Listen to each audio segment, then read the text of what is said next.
Hello, I'm Professor Rik Pinxten. I've been busy most of my life with the study of different cultures, different cultural traditions, including what is normally seen as part of them, different religious traditions.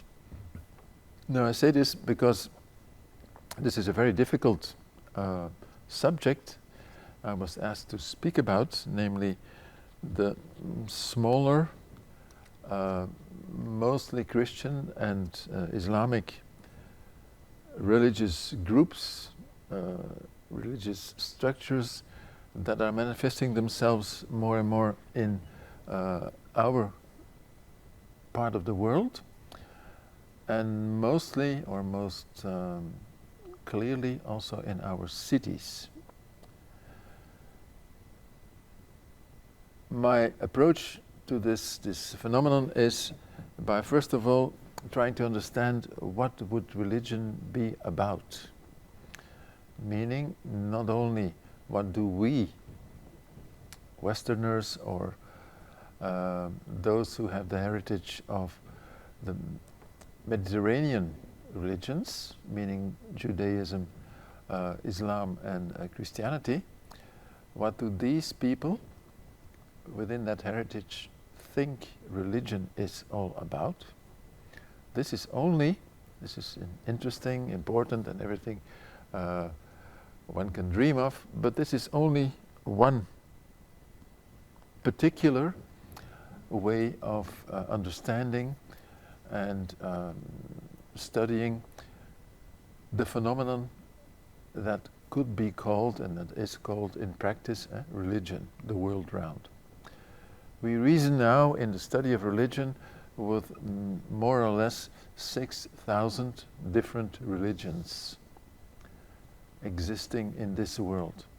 Some very small, some millions and millions of people, but all of these are distinguished from each other.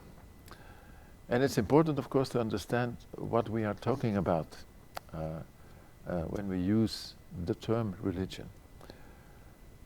And whether the categories we use, which are to a very large extent the categories we gained, we were educated in this traditions, the religions of the Mediterranean area, Judaism and mostly Christianity and Islam, are they adequate or not in order to understand what is practiced, what is recognized, etc., what is educated in the rest of the world? We used to think that way, and we still do to a large extent, saying that and thinking that these others, so-called, the non-Westerners, what they do in terms of religion, what they have, is something like what we have.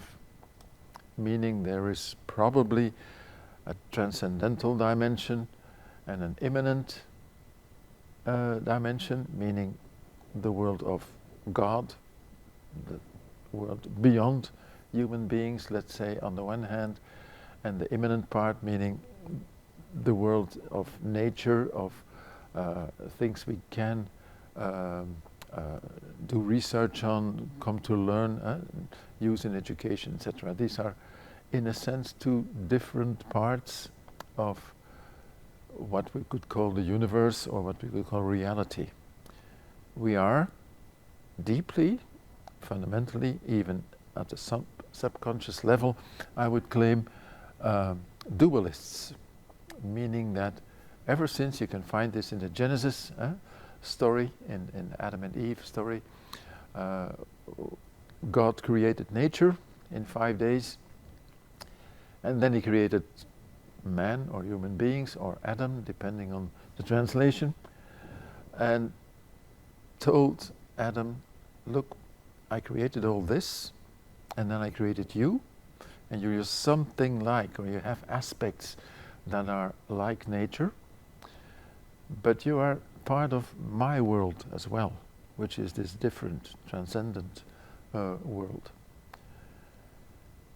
And so you can use this other part, this other reality, nature, which is inert, which has no rights, has no will, no ethics, etc. You can use it at will. Now, saying this and putting this down in the first text, the basic text of this tradition, the Mediterranean traditions, is of course introducing a dualism. The world, the reality, is twofold. On the one hand, human and godly. On the other hand, nature. Now, in the course of history, of Western history, of European history mainly, we used to think that way, we were educated that way for ages. And the result is, for example, that when we started moving about with the great discoveries, as we call them, Columbus and other people, we found peoples, we found cultures in the world that somehow lived in a way we hardly recognized. So you had a discussion for ages on whether these creatures that we found, who were running naked, some of them, who ate things we didn't know, etc., who were somehow acting in a different way amongst themselves and with the white people coming on their shores. Discussion went on for ages, for generations, in learned circles here in Europe, whether these creatures were human beings or whether they were part of nature, of this other reality, okay, that we could use because it has no rights and no morality, etc., etc. In that sense, in the second sense, they would be like animals that you can use, like you use some other animals in the farm, or you could make them slaves, literally, because they were not human beings. This discussion went on for a whole while, and then deciding that yes, they are human beings, although nothing is said about them in the texts, in the old texts. But yes, we have to agree that they are human beings. This means that we have to baptize them and bring them into our religious thinking, of course. Otherwise they would be lost for eternity. It's our obligation, a holy obligation, to baptize them, to make them Christian or make them Islamic also. This proselytism in these traditions. Okay, so we understood them more and more, and it's still there. This way of reasoning is still there. We classified these others in the world as something like us, human beings, but in a sense retarded human beings. They did not yet reach the point where they would be full and indeed saved human beings because they were not baptized. They were in a pre-Christian or a pre-Islamic era of humankind. Okay. After the Second World War, they were not civilized, was the term also. After the Second World War, maybe because this was not a very good example of being civilized, the Second World War, we dropped this reasoning about civilization mostly. It's coming back now a little bit, but that's not so important. We dropped this, and with the United Nations organization and the human rights, we started speaking about undeveloped or underdeveloped and developed. And almost automatically we saw ourselves, the Mediterranean traditions, I should say, as developed, the developed part of humanity. And all these others, they are underdeveloped or undeveloped. So we have to, in a sort of charity movement, I guess, and because of economic reasons, I'm sure, we have to develop them. We have to bring them, we have to get them out of their pampers, literally, make them more or fully human, which is develop them, bring them into our interpretation of culture, of humankind, etc. Why do I say all this? Well, if you start doing research, as I had the opportunity to do, with a people, a tradition, which is not, clearly not Christian or Islamic, and in this sense part of our interpretation of humankind and of religion as well. I worked with North American Native Americans, Indians, as I said before, the Navajo, who still have a very deep and very intriguing tradition of their own, a religious tradition and practices of their own. And trying to understand how this marks their life, how they make sense, try to develop meaning in life and sense in their tradition, you stumble on most of the concepts, if you like, which are used in the Mediterranean notions of religion, like, for example, this dualism. God and part of human beings belong in another world, in an ideal world, an eternal world, etc. And then apart from that, you have this other reality, which is nature, inert, without will, with death as a typical aspect of life, etc. Trying to understand what they, the Navajo, in this case, but as example of many others, how they stand in life, how they practice religion, you come across a lot of prejudice in your own way of viewing, and moreover, an incapacity, a sort of being nonplussed of, yeah, but how can I understand in other categories than the ones I was raised in, and we have been raised in for ages, what these people mean when they do practice religion. One of the important things, of course, is this non-dualism, but the holism that they actually live in, saying there's one reality, and everything, including human beings, including what we interpreted or projected as God figures somehow, belongs in this one reality, holism. Everything's in there, in a sort of network of horizontal interrelationships.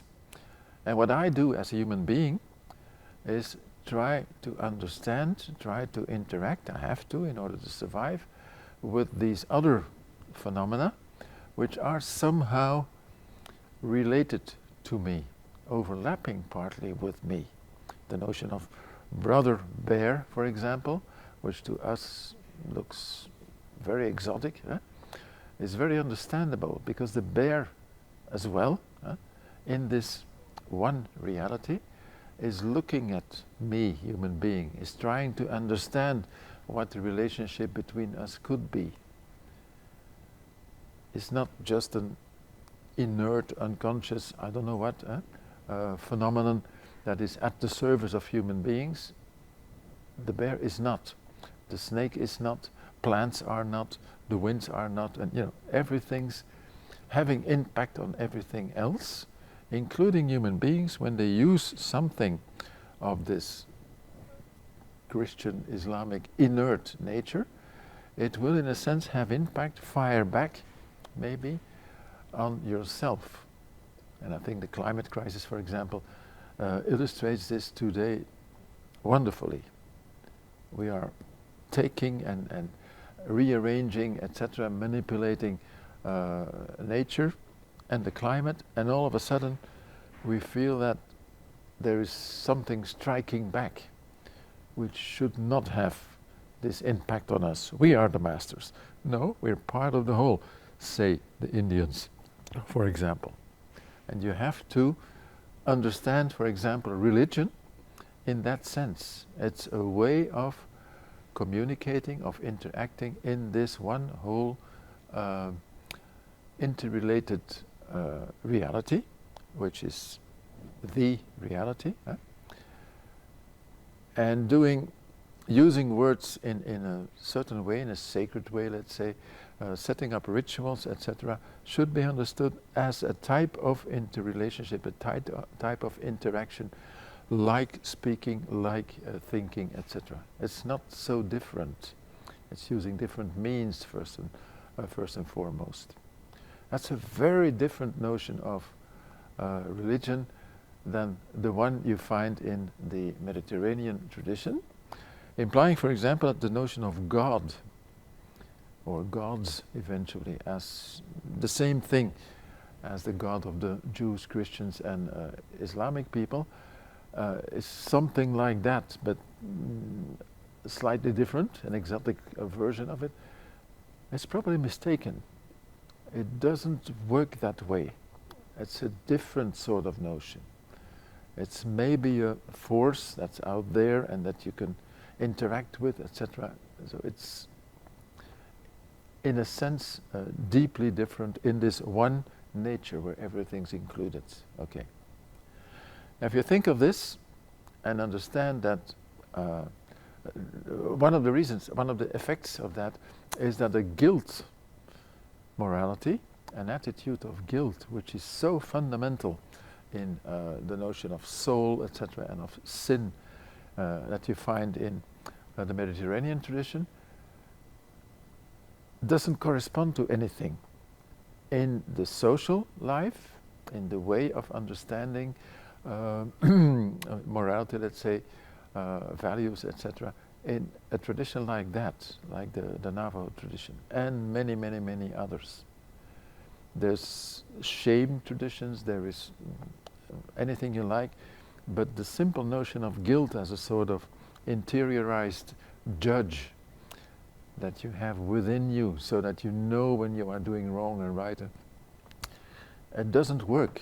It literally doesn't work. They don't live like that. Now that's a very fundamental notion, I think, with sin, etc., in the Mediterranean tradition, together with this God, an heteronomous figure, that means a non-human figure from another world, who has the right options on everything. That also is absent. So if you start looking at religion as this way of specific interactions, particular interactions that are not day-to-day interactions, let's say, yes, they do something like this, but it's not in the framework, not in the cosmology even that you will find in the Mediterranean religions, the text traditions that are ours, that we know. So starting to understand, to think about, categorize, study, if you like, and understand what these others in the world, and there are many, many, many, of course, many different ones also, is we have to start there. We don't understand a thing to begin with. Okay, now coming back to the issue that I had to deal with, in fact, today, here in this little speech, these little communities, religious communities that are all around. They, most of them, you have some non-Western ones, but most of them are either Islamic or Christian. Some of them are within the Jewish tradition, but they stay within most of the time. But the Islamic and the Christian ones, like the mainstream forms of Islam and Christianity, are also trying to convince other human beings, everybody, the whole world, whole of humankind, to become part of their tradition, of their understanding, of their religious structures, etc. They baptize, they try to proselytize, etc., which is an important aspect of what we are witnessing in our cities. Namely, these traditions, these small communities that we find around, like Scientology, like Jehovah's, etc. There's many, many, many Protestant groups, evangelical church and what have you.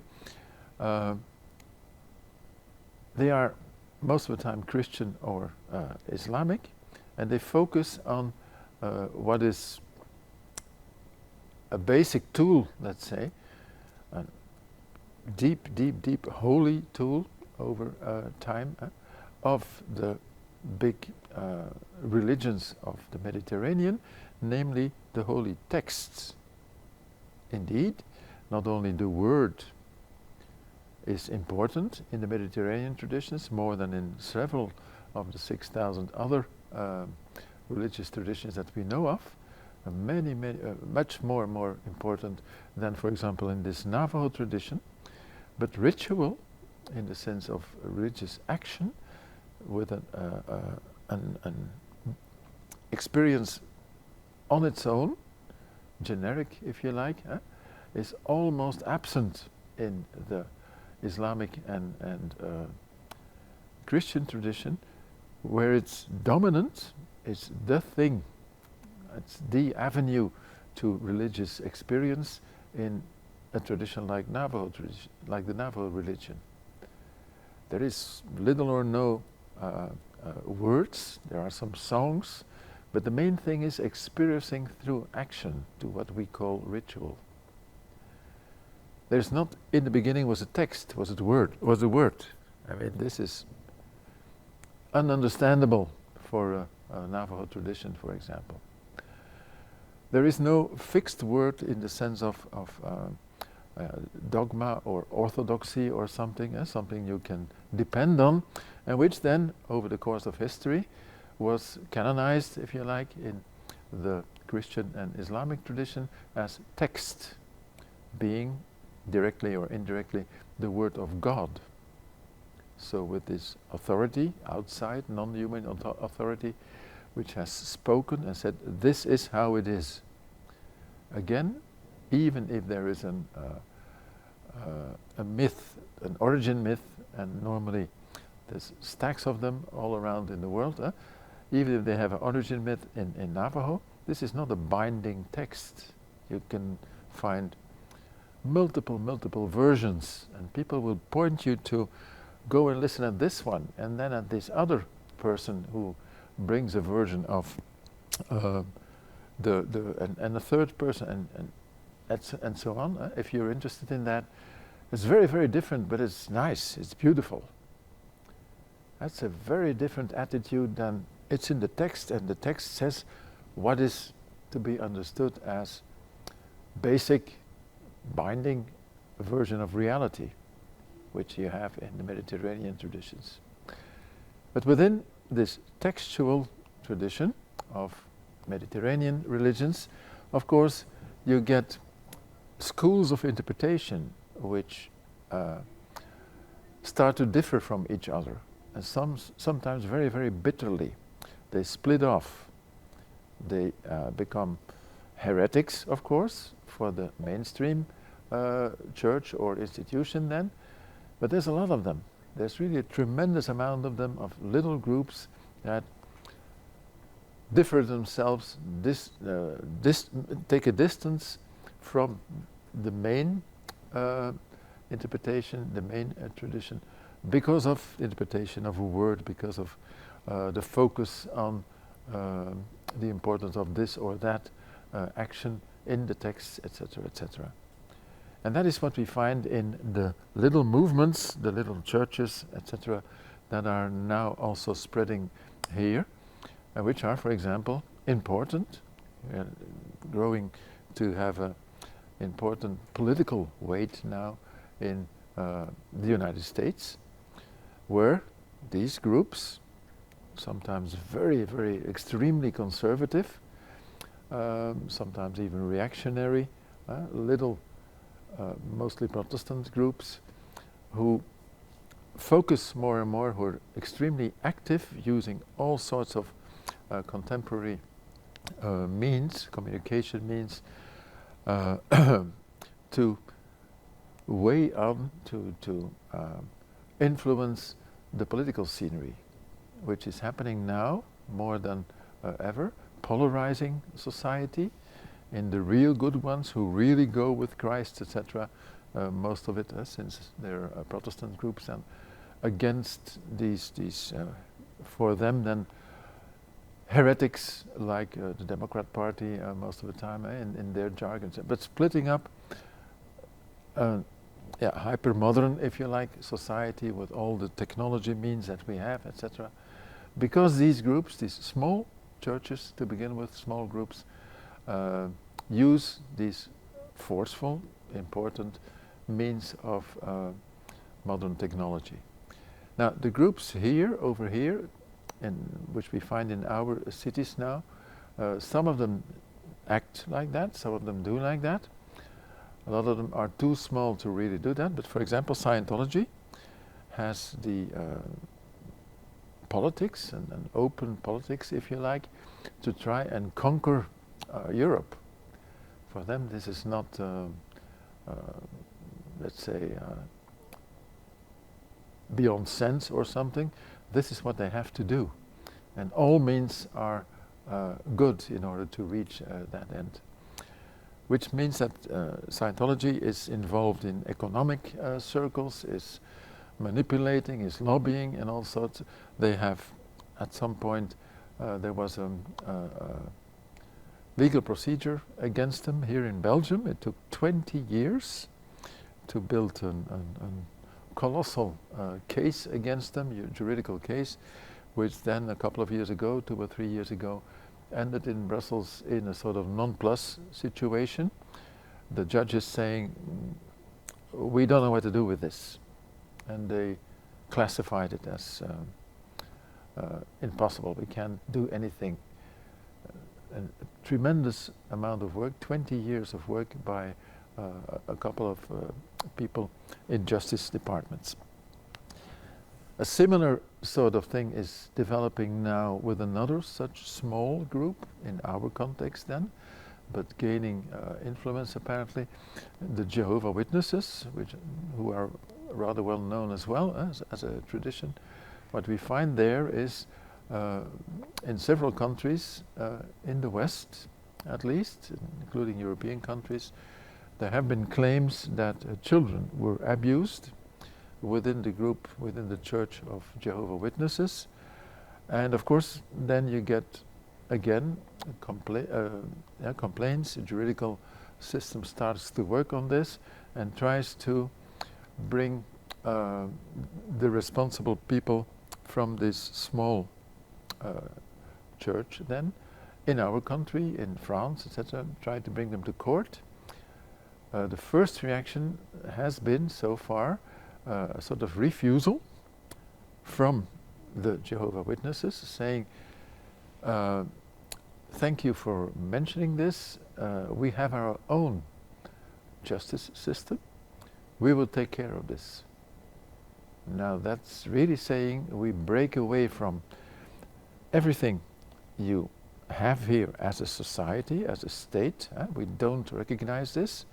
We don't recognize your judicial system.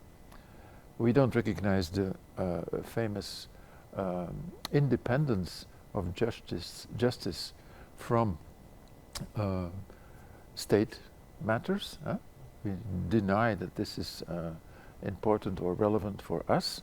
We will have an internal jurisdiction, and that will take care of everything. Meaning we'll step out of society, because society is everything bad. It's the wrong way, and so we decided to start anew, let's say. But of course, we are very active and rather radically, aggressively, if you like, from time to time, active by trying to convert as much people as possible to our, which is the real religion and the pure religion on the basis of our interpretation of the same texts. So some of these groups, like Jehovah's and Scientology, are really, first of all, stepping out, and literally, consciously, stepping out of the system of agreements, let's say, and institutions, etc., which are those of the modern state to begin with, and at the same time becoming, in a rather radical, rather how should I say, intolerant way, becoming active to try and develop themselves, to try and convert as much as possible the people in this, for them, lost society, which is ours. So in that sense, it's an interesting phenomenon, not easy to deal with, since the main trend within Christian and Islamic groups that we know of says or pretends that society as it is no option, can be refuted, should not be taken seriously, let's say, because we have our own way, which is the right way, according to the interpretation of the texts, which makes it a very, which results in a very delicate sort of position if you have to deal with groups like that, meaning that there is very little territory to live together, to meet, to actually communicate and try to understand each other, in order to live in the diversity which is real, which is factual, because for them this diversity is wrong, it's sinful, it's, we left the right path with a majority of almost 100% of people. That's no problem. I mean, we'll convert them and they will come back on the right path again. Only same problem, let's say, that occurred within the big religious traditions with their split-offs, converting the majority of people in a radical way, not really very prone on communicating, on being tolerant, etc., on seeking together for a solution, this sort of thing. This implies that you have different little groups, all of them in their different but very, very convinced right way of standing in the world, which again expresses a tendency for polarization, for radicalization, rather than agreeing that there are differences, agreeing that there is diversity, that we should rather try to understand, listen to each other, etc. I mean, this is no message for them. Amongst themselves, and of course between themselves, these little groups, and society. But also between these little groups, what you get is polarization also between them, which makes it for the sort of society that we have, which has different traditions, different interpretations, a sort of freedom of mind, let's say, freedom of choice, makes it very difficult to organize living together there. If you have groups that to some extent fight each other, this other one, small radical group, is wrong because we're the only right ones, etc. But the main group of society is wrong as well. I mean, start to organize this in a peaceful, durable way, that's not an easy task. And this is happening, this is developing more and more. I think the only way to, and in the United States, I think it's becoming very clear at the major level now, of one of the two major political parties responsible for the next president of one of the main, most powerful nations in the world. That's not nothing. The actions of these small groups seem to have the effect that at least one of these parties is to put it mildly, rather under the influence of these small denominations which use all sorts of modern means of communication, manipulation, etc., etc. The complot groups, QAnon, you name it. I mean, there's all sorts of things happening, but all with the same sort of tendency. And if you start looking at it, if you start studying it, with the same roots, meaning differences on interpretation of a small selection of texts, the fundamentals, if you like, the fundamental texts,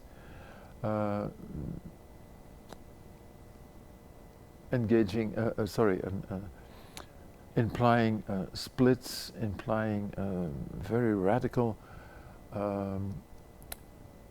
actions against anybody. First of all, the non-believers, of course, the atheists. That's still one of the worst categories for these people.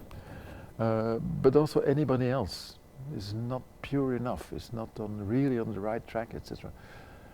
So you find a almost unlivable polarization going on today.